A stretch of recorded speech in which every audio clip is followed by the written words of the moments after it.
Welcome to Eat Your Backyard, my YouTube channel. In this video I'm going to tell you about a bamboo bridge I built for my children to play in. I've built some of these before, and this one I built out of some bamboo that I had laying around from a large clump I had eradicated in my yard. First I want to tell you about some of the tools I used. The first and most important tool is a sawzall, and you can see I have a large tree trimming blade on that. This is kind of used for tree pruning. And what I use to fasten the bamboo together are just standard decking nails, or the kind that have these little ridges along the nail itself. And they seem to hold in very well, but just keep in mind when you use this method you're going to really have to inspect it if you have anybody climbing around on it to make sure nothing comes loose. And you could also reinforce it by tying some ropes around and lashing it. Now I had a lot of these canes, and you can see this one has an end on it that is hollow on the end, and that's a problem because it can collect a lot of water and mosquitoes grow in there, so I trim off those ends. And generally speaking, like in this video, I try to trim the bamboo right at where the nodes meet so that I don't have a hollow end on either side. You can see on that one I have a nice closed end on both sides of the cane. Now the first thing I set to building was the initial supports for one side of the bridge. And I set them in a somewhat non-parallel pattern, and then angled in so it's a little smaller at the top, and then just added cut canes all the way up to length. And then, so that it wouldn't be too wobbly, I put a couple of diagonal supports, and in the end you can see it looked something like this. You might note that I used thicker diameter canes for the vertical supports and a little smaller on the horizontal steps. And there you can see where I had nailed the diagonal canes. Okay, now this is where I attached it to a fort that I had built for my kids. And I wanted to do that so it was nice and sturdy, at least on one side. Now in this shot it's looking back to where the bridge is going to, and I have it weaving through some fruit trees and bushes. This will actually make it easier to pick those, especially for the kids. Now I picked 4 really nice, thick, strong canes to be the vertical supports for the center and the other end of the bridge. In this video it's looking back from the area that the bridge is going to go to from the initial support that I put up. I've cleared the area out so that I can get in there with a post hole digger and dig holes for the supports. I had to remove some things that I had buried around there and discovered that I'd almost forgotten about, but I kind of eyeballed it and picked the location for the first post to go in.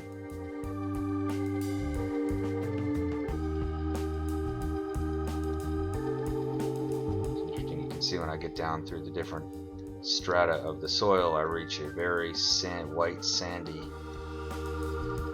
level, and that's the kind of sand that I want to make sure I pack back in around the support itself. But I went about, I'd say, 2 feet deep into the ground, and this particular type of bamboo is called sea breeze, or Bambusa melangensis, and it's a very water resistant, extremely strong type of bamboo, so I don't have any problem burying that directly into the soil. In fact, one of the things you need to watch out for is that it doesn't sprout and grow into a new bamboo clump at the bottom of your bridge.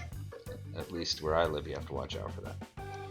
So once I have the cane in the ground, I go about pushing the soil back in, and you want to make sure I always just tamp it down real hard with the heel of my shoe to make sure that it's fairly sturdy. And I just eyeballed it. I mean, this is more like Robinson Crusoe than true carpentry, and I don't expect it to last much more than 4 or 5 years.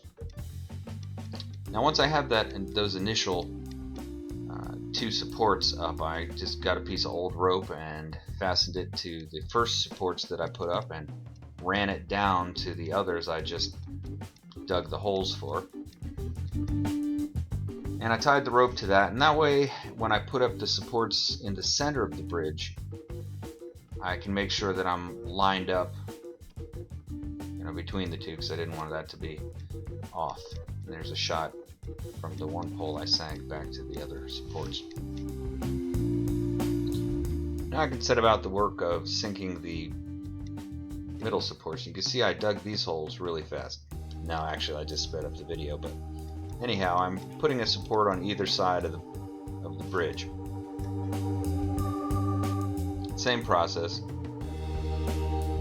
Just sinking the poles in about a 2-foot deep hole and then packing in the soil. It's really very sandy soil here around the base. Now I wasn't too concerned with how tall the canes were above the level of the bridge, and you can always go back later with a sawzall and trim those off evenly. You'll see I did some of that in the later videos. Okay, now I wanted to go ahead and cut plenty of pieces for the ladder on the other side of the bridge, and I did that, and you can see that I made sure that I cut them in between the nodes of the cane so that I didn't have open ends. At the top of the bridge, where the actual bridge supports are going to lay, I put 2 canes to reinforce it. Now I had to find some really long canes. In the past I had put the orientation of the decking of the bridge perpendicular to the supports that run the length of the bridge. In this bridge I decided to try something new, and I would run all the canes, because I had some very long canes, the length of the bridge.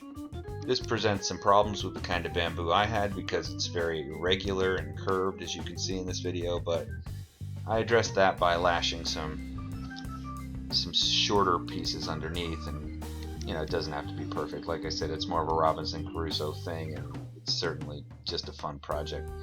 So here's what I did to address the pieces that were uneven, because it got pretty hard to call it a bridge when I got enough of them there. But I went along, and where it was uneven like that, I lashed them together with a piece of small rope, and that seemed to flatten them out enough.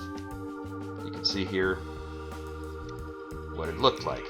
Now once I was done with that, and I did nail some more pieces in where I thought that it was a little bit uneven, I went back and I trimmed off the pieces that were on the end. Now, this is certainly not a completely safety approved bridge. There is a potential to get some scrapes when you're climbing around on this thing, so I think that's life, not a big deal. And there's what it looked like. We got it done before dark. And actually, like a couple of monkeys, my kids are able to climb back and forth between their fort and this, and in the process of building it, I actually made it a little bit lower than I had originally planned, because I can envision them falling out, and I didn't want them to fall far. So here's what it looks like. Now here's the fun part. It's the morning, nice cool winter morning in Florida, and it's time to play on it. Unfortunately, there's no fruit in the cherry bush that this runs through yet, or in the strawberry tree that hangs over it, but there will be in the summertime, and it'll be lots of fun in the wintertime to be out there with less bugs. And you can also see that it holds the weight of my 2 smaller kids just fine, and they were perfectly happy to pose for some pictures on their new bridge. Well, I hope you enjoyed this video. If you did, don't forget to like it. If you'd like to see more videos about tropical landscaping, edible fruit trees, etc., go ahead and subscribe to our YouTube channel, Eat Your Backyard. Thanks for watching.